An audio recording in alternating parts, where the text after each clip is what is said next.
What up, JP Nation? It's your boy JP. Today we are reacting to LeBron versus Michael Jordan, who is the greatest of all time, made by Danger Productions. Shout out to Danger Productions for this video. Man, I tell you what, it's been a debate for a long time. Who is the greatest of all time? Is it Michael Jordan or is it LeBron James? You know, coming as a LeBron James fan, you know, I feel like this is like a comparison that would never end. You know, you had like someone got killed over this debate. It's crazy why someone will kill somebody, you know, over a debate of Michael Jordan versus LeBron James. It's whatever your opinion is. Everybody have theirs. I have mine. I think Michael's the greatest of all time. Can LeBron surpass Michael? I don't know. It has to be, you know, his career is continuing. So we just have to wait and see. Could LeBron get the all-time scoring title? He could be, but you know, Michael Jordan 6-0 in the finals, never lost in the finals, never went to a Game 7. But at the same time, Michael haven't been to 10 NBA finals like LeBron has. LeBron been in 10 NBA finals and pulling it off, you know, in a row, like from 2011 to 2018, it's just unbelievable. And then going back in 2020, could go back this year. You know, got the Lakers winning it all this year. So LeBron, please don't disappoint me. Please don't disappoint me. But before we get into the video, you know, my mouth is kind of hurting and everything. I probably can't really talk today, but subscribe down below too. It's just JP for more basketball content. Comment down below who you think the greatest of all time is between LeBron James and Michael Jordan. And, you know, if you have to win off stats, you can. Just comment down below. Definitely click the notification bell. You will know what my next upload is. And let's go ahead and get into it, man. I'm really interested to see what they have here in terms of stats and rings, accomplishments, everything. Let's go ahead and get into this video. Let me go ahead and turn this up right here, and let's go ahead and do this.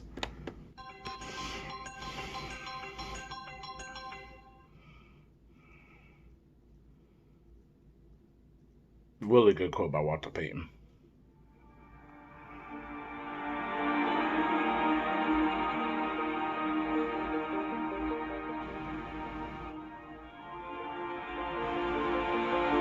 Both top 3 all time, no doubt about it. What they did to the game is unbelievable.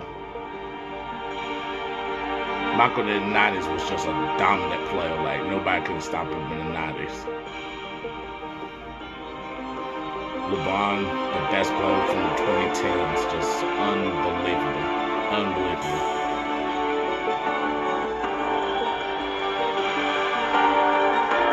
I like the suspense, I like the dunking. Tongue out, that's Michael's signature with that tongue out. LeBron be doing like that, it's funny.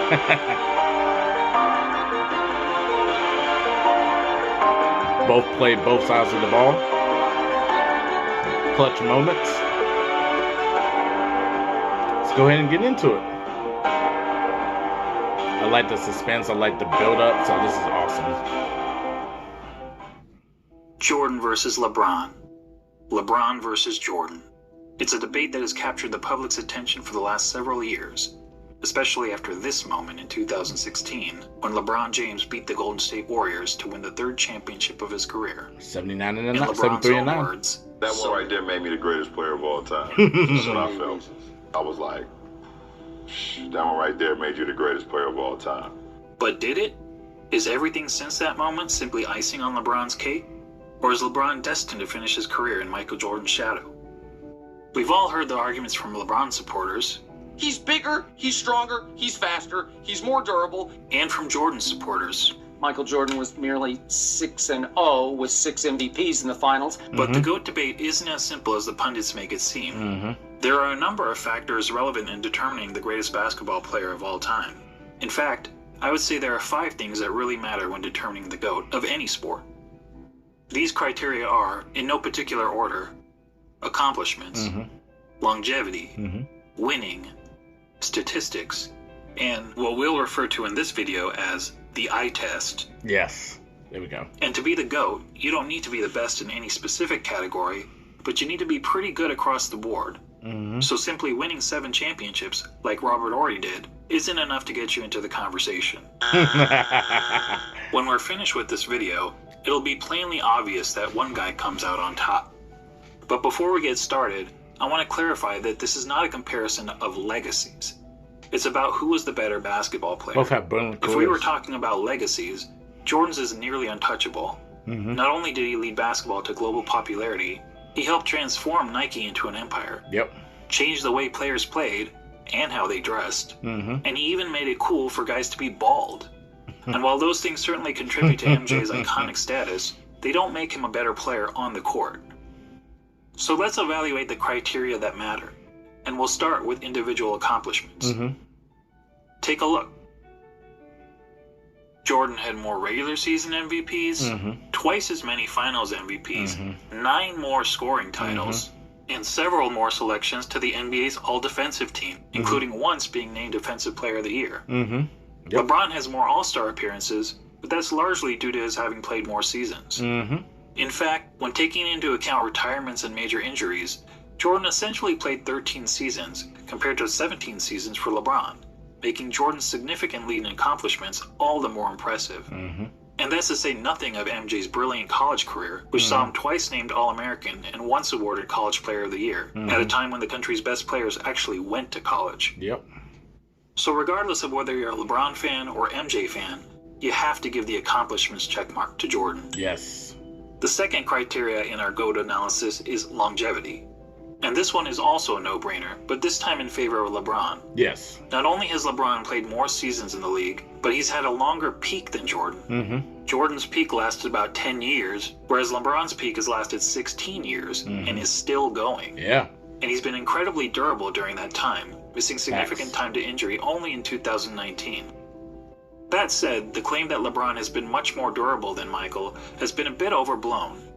Consider that Jordan played in at least 80 regular season games 11 times in his career, including all 82 games an incredible 9 times. Compare that to LeBron, who played in at least 80 regular season games just twice, and in all 82 games just once. So both LeBron and Jordan get high marks for their durability. But durability aside, the bottom line is that LeBron has sustained his level of excellence for a much longer period of time than Jordan, which puts the longevity checkmark squarely on LeBron's Yeah. court. I agree. That brings us to the third GOAT criteria, winning. As we all know, Jordan won 6 championships. LeBron has won 3. 4. Jordan is 6-0 in the NBA Finals. LeBron is 3-6. 4 and 6. Yes, LeBron has made the finals 9 times compared to only 6 10 times for times. Jordan. But let's not pretend that making the finals is the same thing, This is before or the even Lakers won the close to title. the same thing as winning a title. Take a prime example from another sport, the Buffalo Bills. Oh, yeah. They're the only team in NFL history to appear in 4 consecutive Super Bowls. And lost them all. But is there a single player or fan of that team that wouldn't trade all 4 of those appearances for just 1 Super Bowl win? Just 1 Super Bowl. Frankly, talk to any fan whose team lost the season's final game and ask them how they felt afterward. Almost universally, their feelings are of sadness, anger, and disappointment. And that's just the fans. For players, those feelings are only magnified. Listen to Charles Barkley talk about losing in the NBA Finals. And I was just in shock when it was over because I had to. I was frustrated because I couldn't wheel my team past Michael and the Bulls. And it, first of all, I don't think I've ever gotten over it. Number one, but that was traumatic, and it's painful. So we can all stop with this false equivalence between winning the championship and finishing runner-up. In the words of Herm Edwards, you play to win the game. Hello? You play to win the game. now back to Jordan and LeBron. As mentioned, on basketball's biggest stage, the NBA Finals, Jordan was 6-0. LeBron was 3-6. 4 and 6. And frankly, that doesn't even show how lopsided their records really are. In terms of individual finals games, Jordan was 24-11. LeBron is 18-31. And More that's than because that. in 4 of his 6 finals losses, LeBron's team hasn't even been competitive. Twice he got swept, and 2 other times he lost 4 games to 1. That includes being on the wrong side of the 2 most lopsided finals by margin of loss in Leonard. NBA history. Of course, LeBron fans will tell you that the only reason for LeBron's KD. 4 finals record is that his competition was so tough. 2 shots in a row. Ironically, some of these same fans criticized Jordan for losing early in his career to a Celtics team stacked with 5 Hall of Famers, And they conveniently gloss over the fact that LeBron reached the finals so many times in part because the competition in his own conference was so weak. During the vast majority of his career, LeBron played in what many dubbed the Leastern Conference because the East was so much weaker than the West. On the other hand, during Jordan's playing days, the East was generally considered the stronger conference, as Jordan had to battle through hard-fought rivalries against the Bad Boy Pistons, Knicks. Patrick Ewing's Knicks, the Shaq Penny-led Magic, Pacers. and Reggie Miller's Pacers. That said, if you want to blame LeBron's failure in the finals on the level of his competition, I won't argue with you. But let's also not blow it out of proportion. Yeah. If you look at the average number of wins of their finals opponents, you'll see that LeBron's finals opponents averaged 60.8 wins per season, whereas Jordan's finals opponents averaged 61.2 wins per season. So as it turns out, both players face stiff competition in the finals. But a big reason we don't hold the 93 Suns, the 96 Sonics, or the 98 Jazz in the same regard as some of LeBron's finals opponents is because, unlike LeBron's adversaries, Jordan's opponents never actually won the Larry O'Brien Trophy. Which goes to my original point, that the difference between winning the title and finishing runner-up is huge. And the reason those teams never won the title? This guy. Look, I'm not trying to say that Jordan's opponents were as good as the Warriors teams that LeBron faced 4 times in the finals. The truth is that Jordan never played a juggernaut quite like that. But there's a pretty good reason for that. Jordan's Bulls were the juggernaut. They were the team winning 70-plus games. They were the team with the target on their back every year. And as the Warriors showed us, that's not an easy place to be. As great as the Warriors were, they were never able to string together 3 consecutive championships. Yep. Jordan's Bulls did it twice. So what's the greater achievement? Beating the juggernaut or being the juggernaut? Or to be more specific, beating the juggernaut 1 time out of the 4 times you faced them? Or being the juggernaut year after year after year? And then doing it again, year after year after year. Facts. There's no doubt that LeBron's victory over the 73-win Warriors was the highlight of his career. But it's not the first time that an underdog has won the championship. And there actually have been much bigger underdogs who ended up winning the title. But how many times have we seen a player lead his team to 6 championships in 8 years? Prior to Jordan's Bulls, only Bill Russell's Celtics ever accomplished that feat in the NBA, when they incredibly won 11 championships in 13 seasons. However, back then, there was an average of less than 10 teams in the league, and only a couple rounds of playoffs, so it was considerably easier to win a title. And no player, not even Bill Russell, ever had a run of winning 25 of 26 playoff series, as Michael Jordan did. And Michael's pattern of winning goes beyond the NBA. Let's not forget that Jordan has never won anything but gold in the Olympics, and he also earned an NCAA championship, in which he hit the first of 2 iconic championship-winning shots in his career. All that is to say, when it comes to winning, the checkmark clearly goes to Jordan. Yep, I agree. On to the 4th GOAT Love criteria, the breakdown. Love the breakdown. statistics. This one is a bit more complicated. I mean, how do you statistically evaluate 2 players who played in different eras under different rules at different positions? Exactly. One way of doing it is to simply look at the 8 traditional statistics of basketball. Points, assists, rebounds, steals, blocks, field goal percentage, free throw percentage, and turnovers. And we'll focus on per-game stats rather than cumulative stats, since cumulative stats, such as total career points and total career assists, really speak to longevity, which is already its own category of the GOAT analysis. Per-game stats, on the other hand, is more of an apples-to-apples comparison. Woo! What a dunk. So looking at the 8 traditional stats, we see that Jordan leads LeBron in 5 of them: points per game, steals per game, blocks per game, free throw percentage, and fewer turnovers. LeBron leads in the other 3: assists per game, rebounds per game, and field goal percentage. But that's a pretty simplistic way of looking at statistics. What if we instead turn to analytics? Probably the most well-known analytic stat is player efficiency rating, or PER for short. This metric was created by respected basketball analyst John Hollinger to give an overall rating to a player's performance based on traditional stats like the ones we just mentioned. Jordan has led the league in PER 7 times, LeBron 6 times. Jordan has finished top 3 in PER 10 times, LeBron 9 times. In fact, Jordan has the highest career PER in both the regular season and the playoffs. Crazy. Another popular analytic stat is win shares. Jordan has led the league in win shares 8 times, LeBron 5 times. Jordan has finished top 3 in win shares 11 times, LeBron 6 times. And when it comes to win shares per 48 minutes, Jordan has the highest career rating in both the regular season and the playoffs. Crazy. What about box plus minus? Until recently, LeBron was actually ahead of Jordan in career box plus minus. But after the 2017 season gave Russell Westbrook the greatest single-season box plus minus in history by a wide margin, the architect of box plus minus realized that the stat was fundamentally flawed. So he made some changes to improve its formula. As a result, Michael Jordan now has the highest career box plus minus in both the regular season and the playoffs. And lastly, what about value over replacement player, which on its face seems to favor LeBron James? Well, value over replacement player is a cumulative stat, and as previously noted, cumulative stats speak more to longevity than they do game-to-game dominance.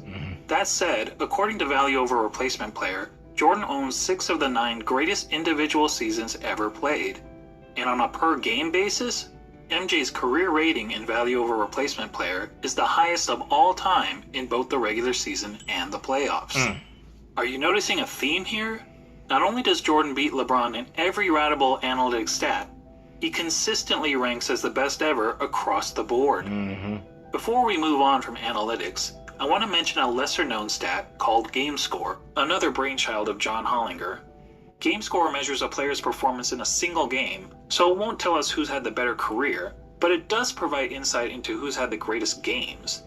Now, we only have Gamescore stats since 1983, so you won't see any mentions of Wilt Chamberlain here. That said, of the 100 highest game scores ever recorded, incredibly 19 of them belong to Michael Jordan. In other words, nearly 1 out of every 5 of the best single-game performances over the last 4 decades has been by MJ. That includes the highest game score of all time for Jordan's 69.18 rebound masterpiece. Comparatively, LeBron has had only 3 of the top 100 game scores. When discussing the GOAT, Nick Wright is fond of asking this question. The aliens come down. You have 1 game to save humanity. Who's your first pick in the history of the world? Well, Nick, I think we have our answer. Now that I've finished drowning you in numbers, let's be real. Hardly anyone watching this video knows how to calculate PER, win shares, box plus minus, value over replacement player, or game score. And why should you? This is basketball, not Good Will Hunting. So let's go back to the traditional stats that we all know and understand. But this time, let's add context to them. What do I mean by context? Well, some positions are simply better than others at racking up certain stats. Let's take rebounding as an example. In a vacuum, if we simply compare the number of rebounds per game of Brook Lopez and Jason Kidd, we might think that Lopez was the better rebounder. The truth is, relative to their positions, Lopez is statistically one of the worst rebounding centers in NBA history, whereas Kidd is statistically one of the best rebounding guards in NBA history. But even a poor rebounding center can grab more rebounds than a great rebounding guard solely by virtue of their roles on the court. So it makes sense that, to understand the context of a player's stats, we should compare them to the respective positions that they played. When comparing LeBron James to the other small forwards who have played at least 500 NBA games, this is where he ranks. Overall, that's pretty impressive. Now let's see how Jordan compares to all shooting guards who have played at least 500 NBA games. As good as LeBron is compared to other small forwards, Jordan is on another level when compared to other shooting guards. He's darn near the top of every major statistical category, and there isn't a single category where LeBron is better than MJ relative to his position, other than assists.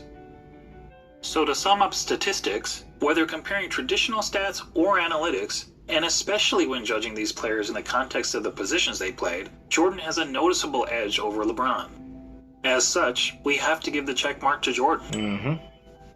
And that takes us to the last category in our GOAT analysis, the eye test. And to be clear, by eye test, I don't mean which of these players is bigger, faster, or jumps higher. None of that is relevant unless we're having a track and field competition. And frankly, if physical measurables mattered, then George Murasan would be in the GOAT conversation. No, what I mean by the eye test is, if you sat an average basketball fan in front of a TV to watch a player in action, what would he notice that the player is and is not great at? Thankfully, I happen to be an average basketball fan, and I've had the privilege of watching both LeBron and Jordan during their playing days. So unlike a lot of my fellow YouTubers, I haven't merely relied on highlight videos.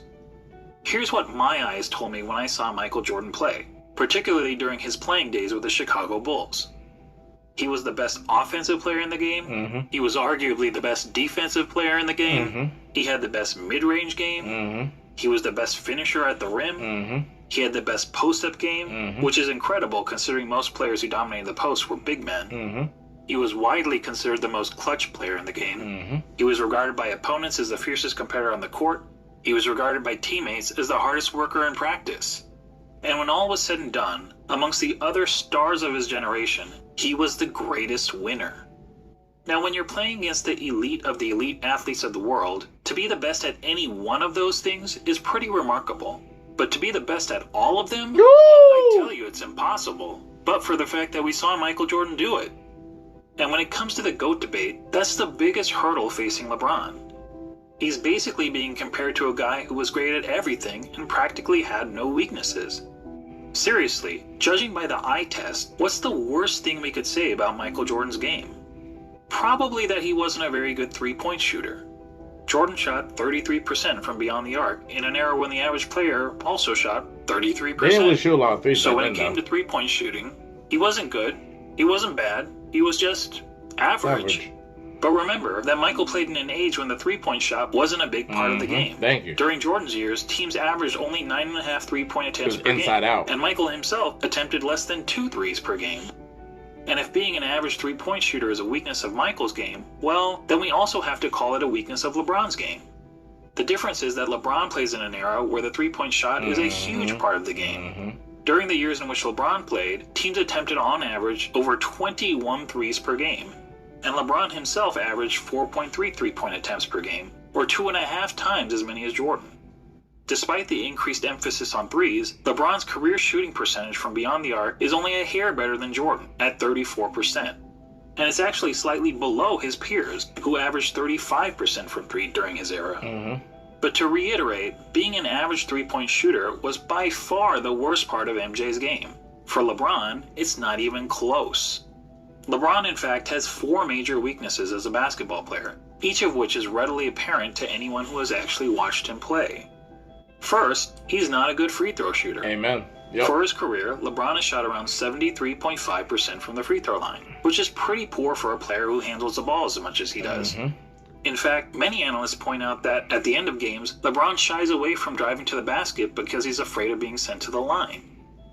I don't know whether that's true, but what I do know is that the odds of LeBron hitting 2 consecutive free throws is statistically not much better than a coin flip. Jordan, on the other hand, shot a solid 83.5% from the free throw line during his career. And MJ never shied away from contact at the end of games. LeBron's second weakness is that he's an inconsistent defender.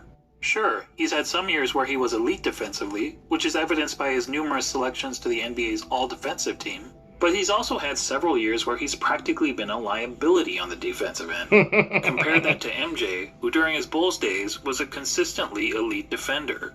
In fact, Jordan is the only player to rank in the top 5 amongst all guards in both steals per game and blocks per game for his career. Additionally, Michael led his position in defensive win shares practically every year that he played for the Bulls, an incredible 10 times. LeBron, comparatively, has led his position in defensive win shares on just 4 occasions, and in 5 of his last 7 seasons, he didn't even crack the top 10 at his position in defensive win shares.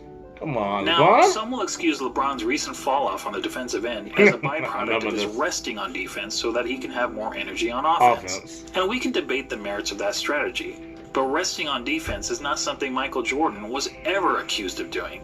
Heck, even as a 40-year-old, he was busting his tail on the defensive end. Get up, bro! About the notion that LeBron's been the more versatile defender, LeBron supporters will argue that he can guard positions 1 through 5 on the court, such as when he guarded Derrick Rose for stretches in the 2011 playoffs. But LeBron's guarding the opposing team's point guard or center isn't something that happens very often. In fact, during his career, LeBron has spent less than 5% of his total minutes guarding the opposing players 1 or 5. So the versatility argument is highly exaggerated. And look, when it comes to versatility, Hometown Buffet may have a more versatile menu than Spago. That doesn't make it a better restaurant. LeBron's third weakness is that he's not a very good shooter. And this is a pretty significant He got a flaw lot for better, someone though. claiming to be the He GOAT. got a lot better. I mean, shooting the ball is the quintessential skill in the game of basketball. It's the part of the game that everyone practices, whether on the playground, at the YMCA, or in the NBA. Now, some people will contend that LeBron is actually a better shooter than Jordan because he has a better career field goal percentage. And yes, LeBron's career field goal percentage is 50.4% compared to Jordan's 49.7%. But recall what I said about placing stats into proper context. To help us understand context when it comes to shooting, allow me to introduce DeAndre Jordan and Tyson Chandler. We all know that DeAndre and Tyson were great rebounders and defenders. But what if I told you that they were also two of the greatest shooters of all time? That would be certifiably crazy. Yet if you look at all the shooting metrics, field goal percentage, effective field goal percentage, true shooting percentage, both of these guys rank near the top in NBA history. Of course, there's an obvious reason for that. As we all know, both DeAndre Jordan and Tyson Chandler take a lot of their shot attempts on dunks, layups, and putbacks, which are extremely high percentage shots. Exactly. Well, guess what? So does LeBron James. In fact, every single year of his career, the shot that LeBron James has taken the most has been within 0 to 3 feet from the basket. In other words, dunks, layups, and putbacks. More than 1 of every 3 of LeBron's shots has been within this point-blank range, which is aided by his playing in an era where it's been relatively easy to get to the rim, particularly when compared to the physical era in which Jordan played. And just like every other player, LeBron is really effective from 0 to 3 feet, hitting over 73% of these shots. But how does LeBron fare from outside this range? According to basketballreference.com, LeBron's shooting percentage from outside 3 feet is 37.5%. It's even poorer in the playoffs where he shoots 35.9%. And it gets even worse in close and late situations. In the last 2 minutes of games where the score is within 5 points, LeBron hits only 31.7% of his jumpers. It's not good, but... Look, it doesn't take a rocket scientist to know that these numbers aren't very good. Which is probably why in the 2013 finals, the Spurs' defensive strategy against the Heat was to basically dare LeBron James to shoot.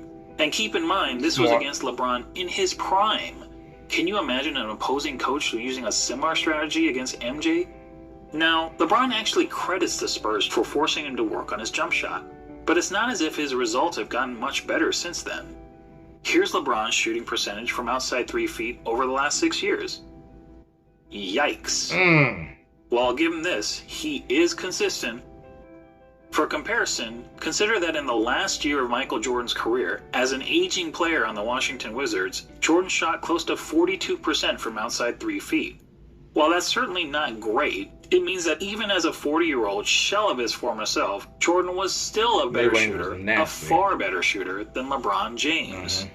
Unfortunately, Basketball Reference doesn't have advanced shooting metrics from Michael's Bulls days, when he was a significantly more efficient scorer. But few would argue that Michael was anything but a lethal jump shooter when he was wearing red and black.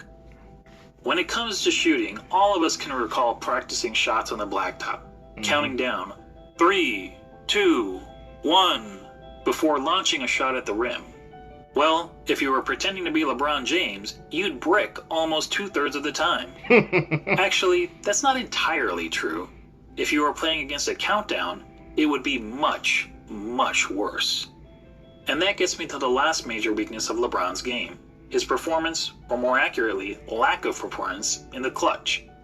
Remember when people were praising LeBron for making a couple of buzzer beaters in the playoffs 2 years ago? They used these stats to claim that LeBron was better in the clutch than Jordan. But look at these numbers carefully. What stands out to you? How about this? People were using a sample size of less than 1 shot per season to make the case that LeBron was more clutch than Jordan. That would be the equivalent of polling just 100 people in the country to try to predict the winner of the next presidential election. Amen. So let's use more telling stats, shall we? Here's a situation that's often used to determine a player's clutchness. 5 seconds to go in the fourth quarter or overtime, and your team needs a bucket to either win or tie the game. It answers the age-old question, who do you want taking the last shot with the game on the line? It turns out that in the regular season and playoffs combined, LeBron has taken 94 such shots. That's a pretty good sample size. And how many of those 94 shots has LeBron made? 19. For a shooting percentage of 20%. Woo. Let me repeat that. 20%. That's not Guys, That's not bad in the clutch. That's atrocious. Michael Jordan in the same situation shot roughly 50%. Yes, that's right. Jordan's performance under pressure was the same as it was throughout the rest of the game. And that, my friends, is the definition of clutch.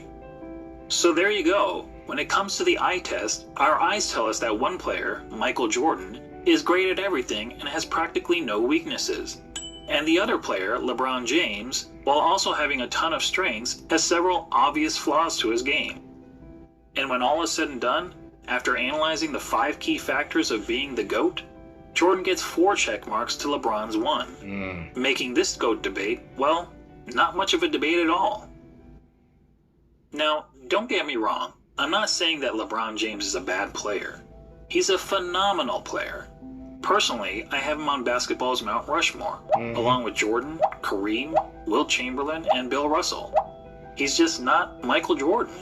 And just to underscore how good MJ was, let's ignore LeBron and Jordan for a minute and focus on the other 3 players highlighted here, Kareem, Wilt, and Bill Russell. Most would agree that these are the 3 greatest centers in NBA history, and each of them has a strong case to justify his standing among basketball royalty. Wilt is an all-time great because he was an offensive force of nature, and he holds a ton of NBA records. Russell is in the conversation because he was a dominant defender and a perennial champion. Kareem also led his team to numerous titles, and in terms of individual awards and accolades, was the most decorated of the 3. Not to mention, he had the NBA's most unguardable shot. Now imagine a center that had all the best qualities from these 3 titans. A player like that would be the basketball equivalent of Thanos.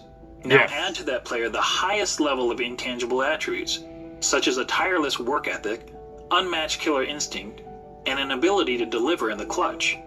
And now you'd essentially be looking at Thanos with all of the Infinity Stones, and no one would question whether this player was the greatest of all time. But the truth is, we don't have to imagine such a player. That player already existed. He just happened to be a shooting guard, not a center. When you think about it, Michael Jordan is the real-life version of an overpowered video game character. He had all the qualities we look for in a superstar athlete, and he had it in spades. He's basically Babe Ruth, if Babe Ruth played defense like Willie Mays. And that's why, even in comparison to the other all-time greats, he is truly in a class of his own. Simply put, he's the GOAT. What a shot. I love that shot against him. His layup package was just crazy. Dunking package, crazy. Look at that still. I love this one. He goes reverse. Woo! Let him build it up.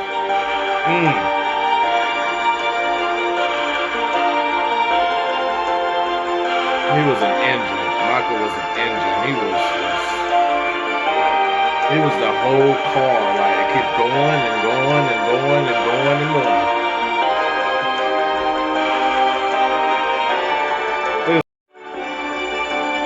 On Elo, Mike puts the shot up. Oh, Bulls win. Man, that was a great call. Oh, Byron, what you doing, man? This is why you don't talk trash. The GOATs. Thanks for watching. This was my first video, but if you want me to make more content like this, please subscribe to my channel.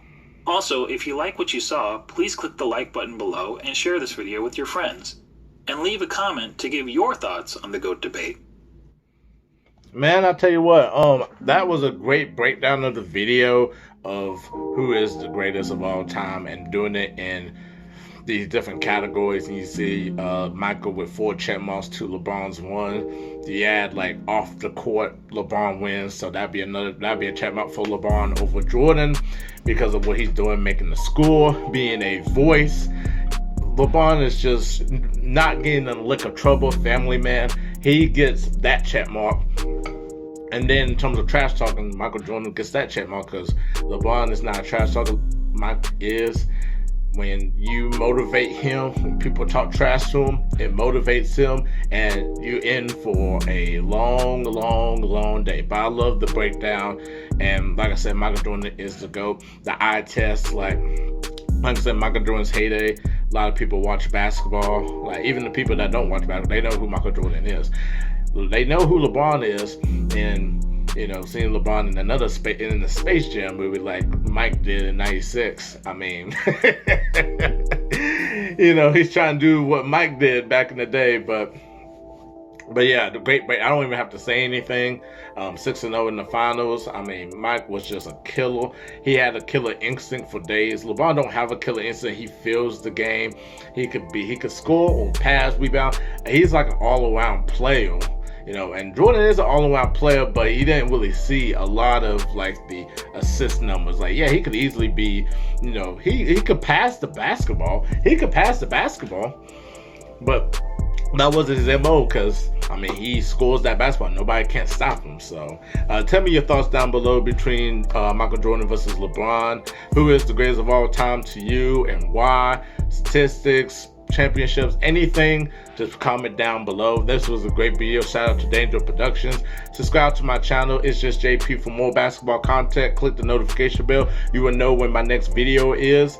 And man, like I said, Michael Jordan is the GOAT, and I'll catch y'all next time. Peace.